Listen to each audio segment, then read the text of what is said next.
Hello and welcome to our report card for the Revenant. If you haven't seen one of these before, basically what I do is go back and revisit a ball that's been out for a few months to check in, see how popular it's been, see if I got it right in the review, and report on how much we've used it and what it's best at. Some people want to have certain balls as soon as they come out, while other people will wait for a few months to judge the reception and staying power. Also, since it is a report card, I will actually be giving out grades, kind of. We're going to have a little bit more fun with it going forward. Before we get started, big shout out and thanks as always to Royal Crest Lanes. They're a big part of bringing these videos to you. All it takes is a text and we have everything we need. Also, my code Rosdahl10 will get you 10% off your order at checkout at CoolWick, and if you check the description, you'll find a bunch of helpful links and information, including our personal specs and a link to buy the Revenant at Mart. I do receive a 5% commission on all sales through the link. On paper, the Revenant is of course a remake of the Spectre. Loving the Spectre and using it very nearly exclusively. I'd say I literally used it 80 to 90% of the time during the short window I could. I was very excited to see we were getting this one. I really wanted the Spectre Sapphire too, but this one's just fine. It's not exactly the Spectre, but it's close enough for government work, and I've also used the brakes off my Revenant. Very nearly shot my first Lefty 800 when I got back from Nationals a couple months ago. The Revenant is a slightly stronger Wolverine, slightly stronger and earlier High Road Pearl, slightly longer and sharper Phase 5, take your pick of those comparisons. It's the perfect blend of everything. I don't have to fight it for length, I don't have to fight it for shape, but I also don't have to fight it for control. The lefty Venn diagram is somewhat specific. You need to have a very balanced ball the majority of the time to be in play very often. Occasionally we can stretch things one way or another given certain outstanding features of a ball's reaction, but typically it needs to be one of those all-around balls like an IQ Tour, High Road, Infinite Physics, Fate, etc. The Revenant is one of those types of balls. It just does all the right things in all the right places.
Revenant is nearly a perfect league ball. It's just not quite strong enough for either of us to start with, and I think you can see from Angel that it didn't end up looking all that great for her, period. More on that in the grades.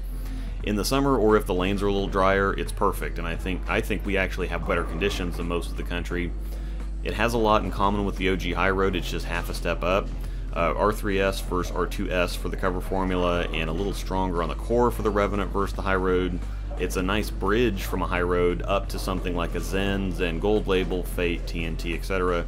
And of course that makes it a nice step down from all of those also.